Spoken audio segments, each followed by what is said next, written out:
Bonjour les élèves de CE2, nous nous retrouvons aujourd'hui pour la suite de notre projet d'écriture, écrire un poème sur les gestes barrières.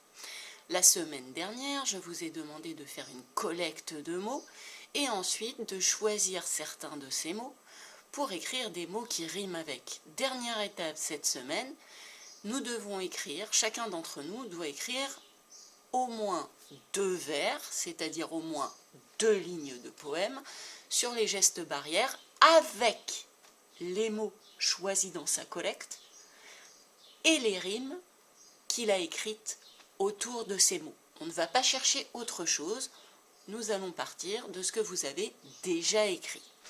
Pour ça, j'ai remis le tableau avec les mots que vous avez collectés et que vous m'avez envoyés, pour ceux qui m'ont envoyé leur travail.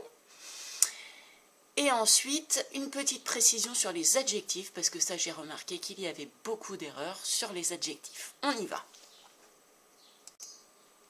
Donc ici, j'ai remis le tableau de collecte des mots qui parlent des gestes barrières, ou des mots qui font penser aux gestes barrières. D'une part, les noms. Deuxième colonne, adjectif. Je rappelle que l'adjectif est un mot pour décrire un objet, une personne ou une idée.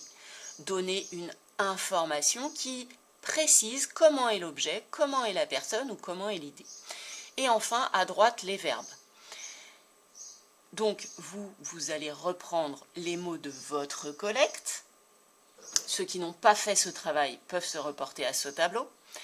Et vous allez prendre les rimes que vous avez écrites qui vont avec les mots de votre collecte personnelle. Et vous allez écrire au moins 2 lignes de poésie sur les gestes barrières avec ces mots qui vous sont personnels.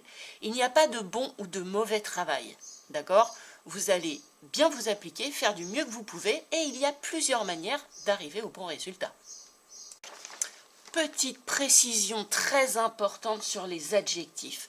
Sur cette feuille, j'ai mis des mots que j'ai trouvés dans votre travail dans la colonne adjectif alors que ces mots ne sont pas des adjectifs.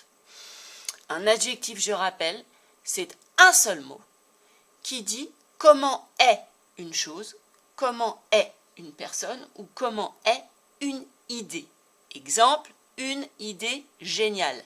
Là, j'ai un groupe nominal avec à l'intérieur un déterminant, un nom, idée, et un adjectif génial. Génial, c'est le mot qui dit comment est l'idée. Alors voilà les mots que j'ai trouvés dans la colonne adjectif dans vos travaux qui ne sont pas des adjectifs. Exemple, le mot souvent. Souvent ne décrit pas une chose, une idée ou une personne. Souvent, c'est un mot qui dit quand. Ça s'appelle un adverbe de temps et ça n'est pas du tout un adjectif. Exactement la même chose pour avant et après. Ce sont des mots qui disent quand. Ce sont des adverbes de temps et pas du tout des adjectifs. On ne dit pas, par exemple, le petit garçon avant. Ça ne nous apporte rien sur le petit garçon. Ce n'est donc pas un adjectif.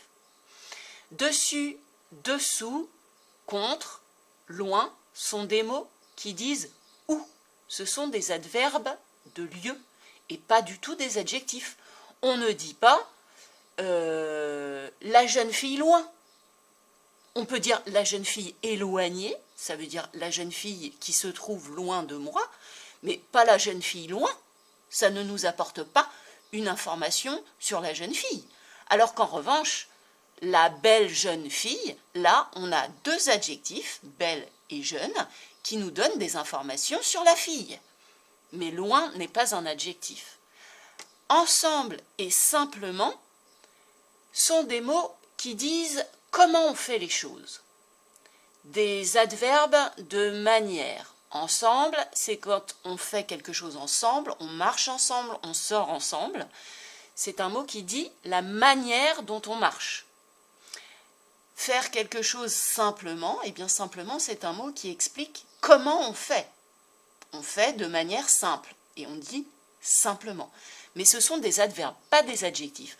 On ne dit pas l'élève simplement. Ça n'existe pas, ça. On peut dire l'élève sage. Sage est un adjectif qui explique comment est l'élève. Mais l'élève simplement, on ne dit pas ça.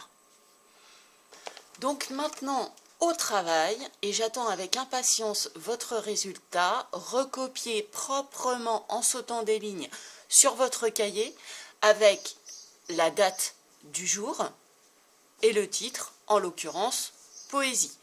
Pourquoi? Parce que dans les travaux que j'ai récupérés, j'ai regardé, il y a certains cahiers qui ne sont pas très bien présentés. Attention!